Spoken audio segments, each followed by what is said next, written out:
خدا کی جو 3 اہم صفات ہیں ان کو آپ ہمیشہ اپنے قلب و شعور میں بٹھا کے رکھیں، اپنے گوشت و خون ایمان کا حصہ بنا لیں، انشاءاللہ کبھی بھی تقدیر سے شکایت نہیں ہوگی۔ پہلی بات، اپنے آپ سے پوچھئے گا خدا کیا عالم مطلق ہے یا نہیں ہے، یعنی اس کا علم ایبسولوٹ ہے یا نہیں، ایک ایک چیز کو وہ جانتا ہے یا نہیں جانتا؟ جانتا ہے، توحید کا حصہ ہے ہمارے۔ اچھا، کیا دوسرا سوال، خدا قادر مطلق ہے یا نہیں، یعنی اس کی قدرت کو بھی کوئی چیلنج نہیں کر سکتا، یہ اس بات پر بھی یقین ہے ہم سب کا یا نہیں ہے؟ بالکل ہے۔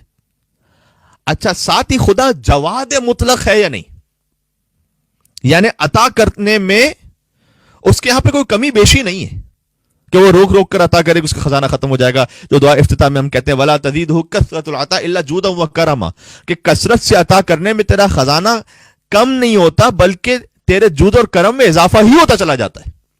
سبحان اللہ۔ تو خدا عالم مطلق بھی ہے، پہلی بات، خدا قادر مطلق بھی ہے، دوسری بات، خدا جواد مطلق بھی ہے، تیسری بات۔ جب یہ تینوں صفات پر ہم یقین رکھ لیں خدا کی، خالی لقلقہ لسانی کی حد تک نہیں، ہمارے قلب میں اس پر ایک طرح کا ایک ایسا اطمینان آ جائے کہ خدا عالم بھی ہے، قادر بھی ہے، جواد بھی ہے، بخیل نہیں ہے وہ، تو بس اب میں آپ سے سوال کرتا ہوں، اور یہ میرا اپنا آپ سے بھی سوال ہے کہ اگر زندگی میں کسی موقع پر آپ کی ایک بہت بڑی تمنا تھی کہ فلاں چیز مجھے مل جائے اور وہ نہیں ملی، تو اس کا کیا مطلب ہے؟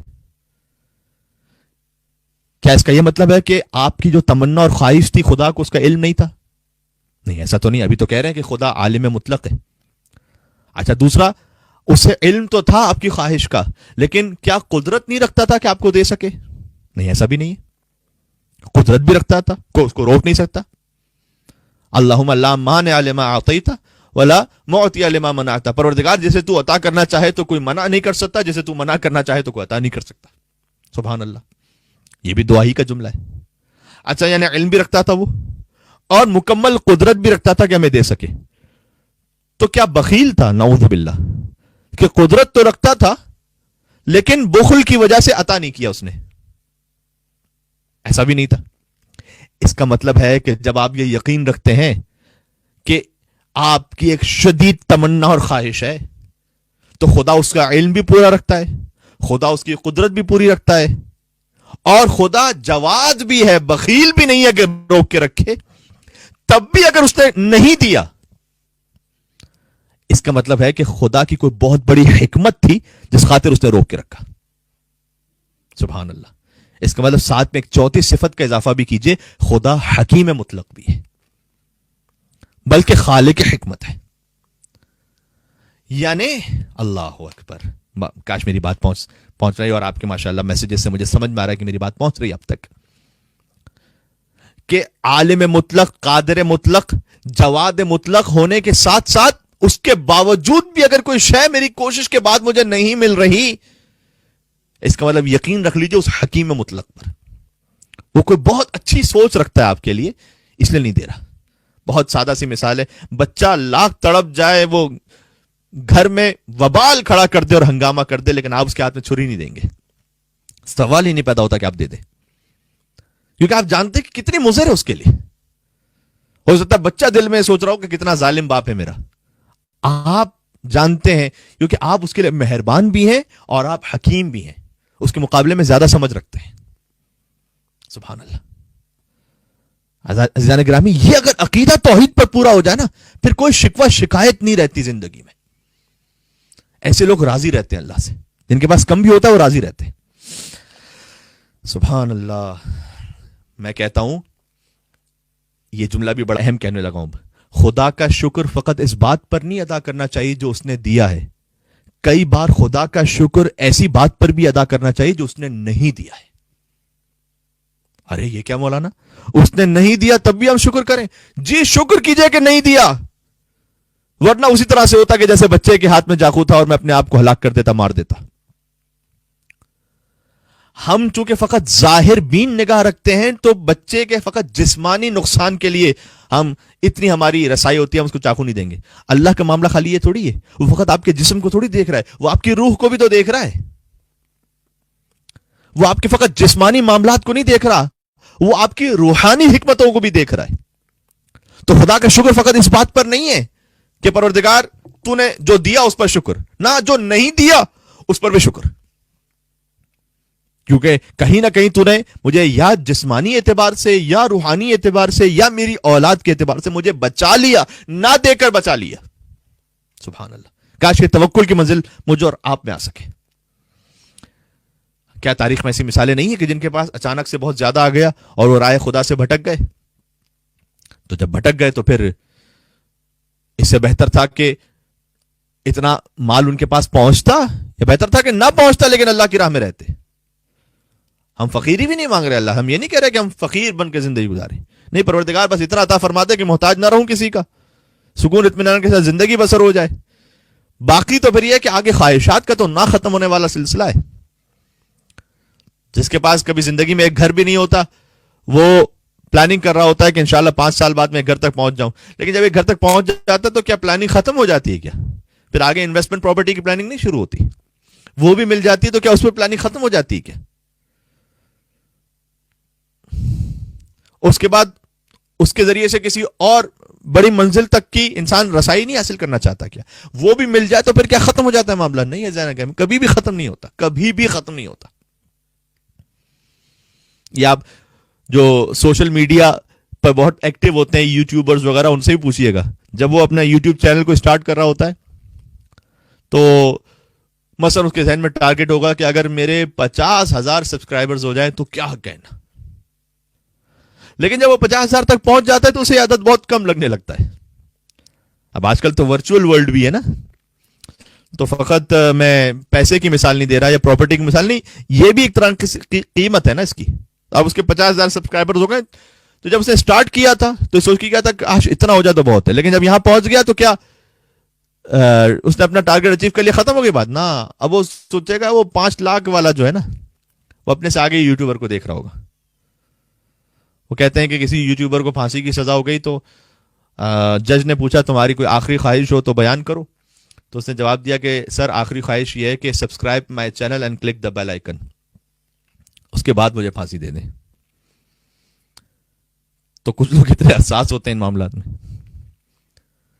تو خواہشات تو کبھی بھی ختم نہیں ہوں گی. کیا بہتر ہے کہ بہت زیادہ مل جائے اور میں کسی راہ سے بھٹکا ہوا رہوں، یا بہتر یہ ہے کہ کم ہو لیکن اللہ کے راستے پر ہوں؟ مولانا صاحب آپ کا بہت شکریہ، آپ علمی باتوں، جزاک اللہ. اللہ کرے کہ میرے آپ سب کے وسوسے ختم ہو سکیں. قل اعوذ برب الناس ملک الناس الہ الناس من شر الوسواس الخناس. جو رب الناس ہے، ملک الناس ہے، الہ الناس ہے، وہ وسوسوں کو ختم کرنے والا ہے. من شر الوسواس الخناس. اے پروردگار میں پناہ مانگتا ہوں کہ مجھے وسوسوں سے تم رہائی عطا فرما. اور یہ وسوسے کبھی کبھار انسان کو مار دیتے ہیں، بہت ایمان سے ہٹا دیتے ہیں. میرے ہی گھر میں بیماری کیوں ہے؟ میری ہی دعا قبول کیوں نہیں ہوتی؟ میں ہی ہر مرتبہ ناکام کیوں ہو جاتا ہوں؟ میرا ہی بزنس کیوں نہیں چلتا؟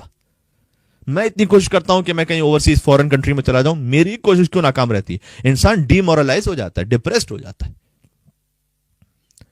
لیکن اگر اپنی بات کو دوبارہ ریفریز کر دوں، لیکن اگر خدا کی ان صفات پر یقین کامل ہے کہ وہ عالم کامل ہے، یعنی وہ میرے جذبات، میری خواہشات کو جانتا ہے. ایسا نہیں کہ خدا جانتا ہی نہیں ہے کہ میں کیا چاہتا ہوں. وہ عالم کامل ہے، وہ قادر بھی پورا ہے کہ دے بھی سکتا ہے، اور وہ بخیل بھی نہیں ہے، جواد ہے. وہ کیوں روک کے رکھے گا؟ اگر ان 3 باتوں پہ کسی کا یقین ہے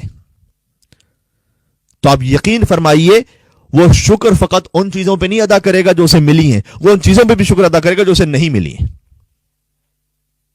اس پہ بھی شکر ادا کرے گا. پروردگار کوئی ایسی خاص مصلحت تھی کہ تو نے نہیں دیا.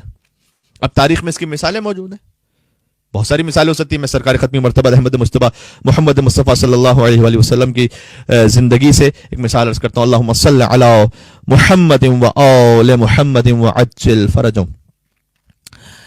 مثال یہ ہے کہ ثعلبہ نام کا ایک شخص تھا. وہ کہتا تھا یا رسول اللہ دعا کریں کہ میں بہت امیر ہو جاؤں، بہت پیسہ ہی پیسہ ہو. رسول اللہ اس کو سمجھاتے تھے کہ تمہاری ظرفیت میں نہیں ہے اس وقت. ہوتا ہے کچھ لوگوں کو بہت مل جاتا ہے، ان کی ظرفیت میں ہوتا نہیں ہے. ہم کہتے ہیں نا کہ چھوٹے لوگ بڑے عہدوں پہ بیٹھ جاتے ہیں بسا اوقات. تو وہ بھی اللہ کا ایک امتحان ہوتا ہے, کیونکہ بہرحال دار امتحان ہے دنیا, دنیا مزرعۃ الآخرہ, جو یہاں بوئیں گے وہاں کاٹیں گے. تو ثعلبہ نے بہت آگے کہا, رسول اللہ نے کہا کہ تمہاری مصلحت میں نہیں ہے, نہیں مانگو یہ دعا. اس نے اتنا اصرار کیا, اور تاریخ میں کبھی کچھ عبرتیں بھی تو بنانی ہوتی ہے نا. بہرحال رسول اللہ نے دعا کر لی, کہا پروردگار تو اس کے رزق میں وسعت عطا فرما دے. جب رسول اللہ نے جب دعا کر دی تو پھر کیسے پوری نہیں ہوگی.